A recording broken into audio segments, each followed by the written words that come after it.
if you wanted to produce a big budget Bible blockbuster based on a book of the Bible that no one has touched before, I don't think you can do much better than Elijah.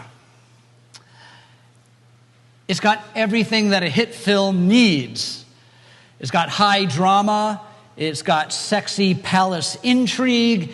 There's wild pyrotechnics, tons of special effects, a pretty high body count, and a hero who exhibits a broad, to put it mildly, range of human emotions. It's a 2,800-year-old story that still has important lessons to teach us today. A quick lead-up to the wonderful story that Harry read this morning, an even more dramatic story. Elijah finds himself locked in an epic duel between himself, Yahweh's prophet, Elijah, and 150 prophets of Baal. 450, thank you, prophets of Baal, the storm god of the queen Jezebel. It involves a lot of fire, blood, self-flagellation, and other PG-13 ingredients. The TLDR is Elijah wins and puts the prophets of Baal to death. A little problematic, but... Queen Jezebel is furious, and she promises Elijah via email or a messenger that she'll kill him too as soon as she can catch him. Elijah immediately runs for dear life to Beersheba in the south of Judah. He comes to a lone broom bush and collapses in its shade and starts doing his speech, wanting in the worst way to just be done with it all, to just die. Enough of this, God, take my life. I'm ready to join my ancestors in the grave. Which has always surprised me a little. I mean, in the previous chapter, he offed 450 prophets of Baal without batting an eyeball. And now he gets one hate letter from Queen Jezebel, and he's running for his life. She throws him into a tailspin. How is he so terrified of one angry woman? Don't answer that question. Yes, I can. I've heard. And not just terrified. He wants to end his life. As I think about this, I remember that one of the things that I've learned after 20-some years of working as a clergy coach is that no matter who we are, no matter how accomplished we are, no matter how much experience we have, or how much emotional work we've done on ourselves, we all have deeply seated vulnerabilities. We all have situations or personalities that just tend to undo us. What affects each one of us is different because we each have different life expectancy. Even siblings are different in this respect. And I don't know what it was for Elijah, but there clearly was something about Jezebel. Maybe it was the fierceness of her anger, or the power she had as queen, or the seriousness of her threat. Something sent him running as fast as his prophet feet could take him. And that, I think, is lesson number 1 from today's reading. No matter how accomplished we are, all of us have situations where we just come undone, especially when we're tired, especially when the day has been long. And it's good to be gentle with ourselves. It's good to be gentle with each other when we get scared. Because at some point or another, we're all fighting a great battle that no one else may know about. Next scene. Under that broom bush, Elijah falls asleep. And suddenly he's awakened by an angel with a loaf of bread. Get up and eat, the angel says. You've got a long journey ahead of you. And so he does. And then he naps again. And then he eats again. So here's lesson number 2. When you're feeling triggered, when you are facing a big challenge, sometimes the best thing to do is eat a snack and take a nap. That's right. Being tired and hangry, is that the right word they use now? Being tired and hangry is not going to help you or anybody else. Oh, and most important, keep praying. Keep talking to God as you go, even if it sounds like... And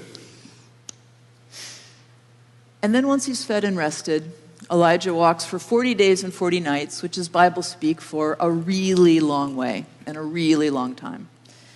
He goes all the way to Horeb, the mountain of God, which is the mountain where Moses received the 10 commandments.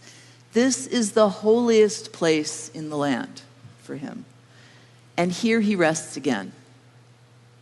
And this is lesson number 3.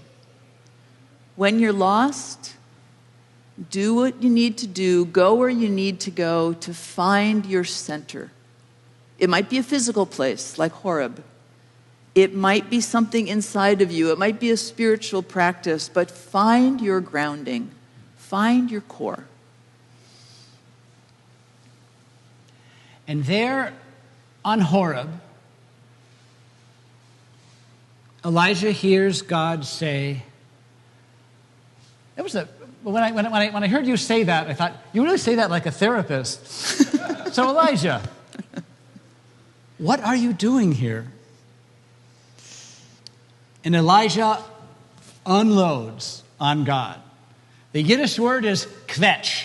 That's right. And Elijah kvetches a lot. I've been working my heart out for you, God. The people of Israel have abandoned your covenant and destroyed the places of worship and murdered your prophets, and I'm the only one left, and now they're trying to kill me. All of which was true. All of which was true. Right.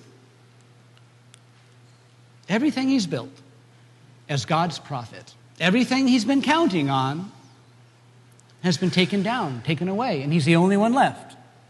That's not quite true. When he gets back, he's got allies. But he's brokenhearted, and he's angry, and he's overwhelmed, and he can't figure out where to start to begin to make things better. So we know that feeling, maybe especially this morning. Brokenhearted, feeling helpless, angry, not knowing what we can do to make things better. What do we say to God in a time like that? This is lesson number 4. Sometimes when we're overwhelmed with confusion and fear and grief, we just need to kvetch for a while. And it's totally okay to kvetch to and sometimes kvetch at God. Even about God, that's right. It's still prayer. Then the special effects start. A hurricane wind sweeps through, and it's followed by an earthquake, which is followed by a fire. Hurricane and earthquake and fire, oh my.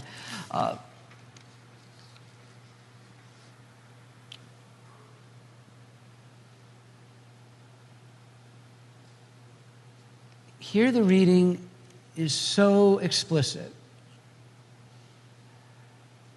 God is not in the hurricane. God is not in the earthquake. God is not in the fire. As terrifying and wildly powerful and awful as they are not God, and God is not in them. No matter what the insurance companies say, these are not acts of God, and they are not God. Lesson 5 comes out of that. Storms and tragedies and displays of mighty power may shake things and break things and burn things. And we've witnessed that in the last 24 hours. They may be big and frightening. but they are not God, and God is not in them, and God is not the cause of them. And where is God? In the gentle and quiet whisper.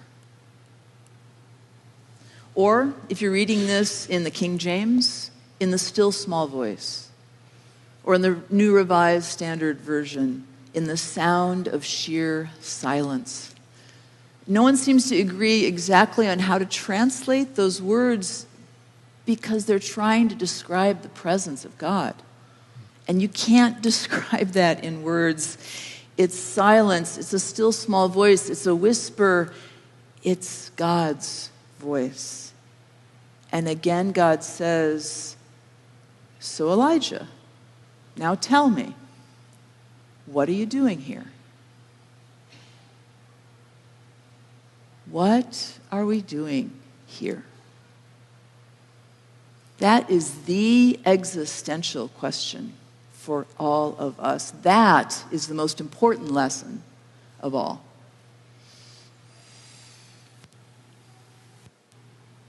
So after we've dealt with our inner demons and our triggering history, after we've napped and snacked and prayed and walked, after we've kvetched, after the hurricane, after the earthquake, after the fire,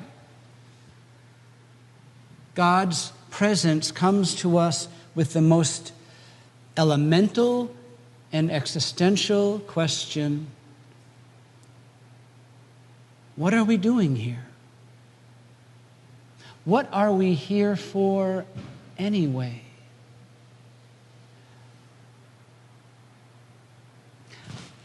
I think we get a hint from our other lectionary reading today from Galatians,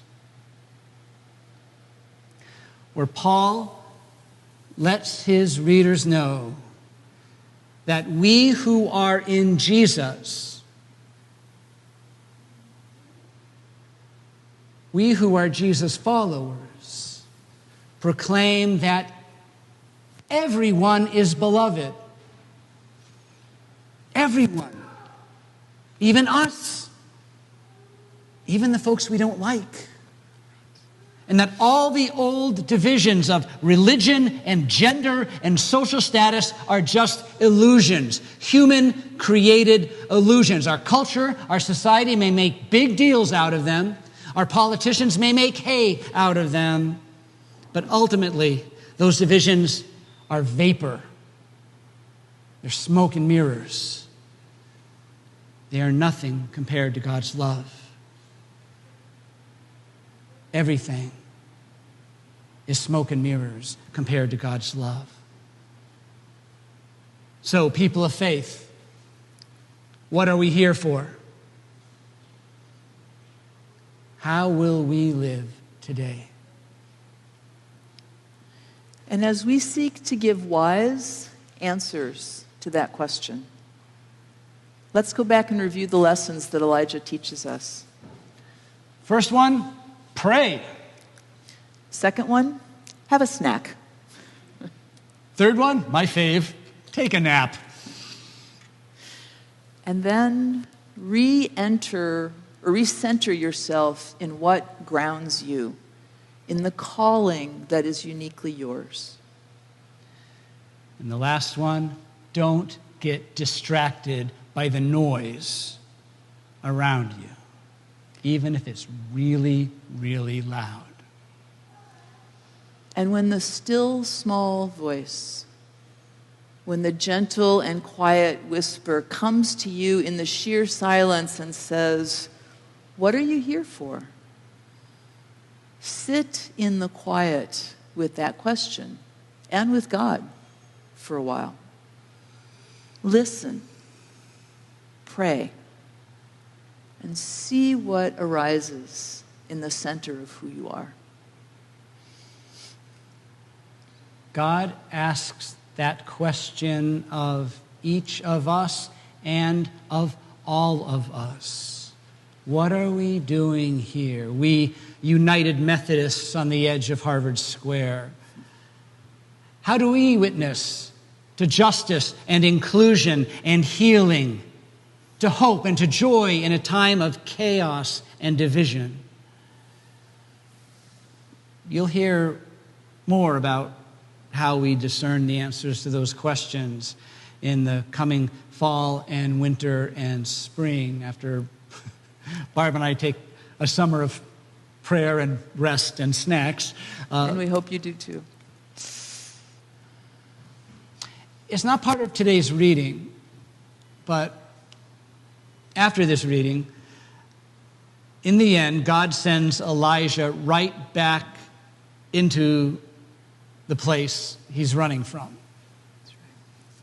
And the place hasn't changed much. Jezebel's still really mad. God's altars are still broken. Elijah still has a lot to do, and it is not easy. But Elijah has changed.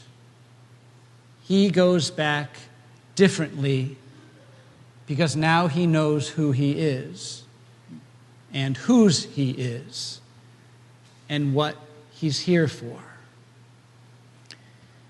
God sends us, too, out into the world, and it can be a hard and cruel and capricious place.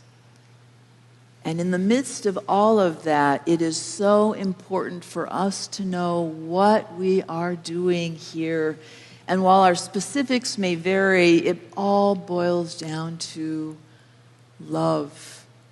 We are here for love.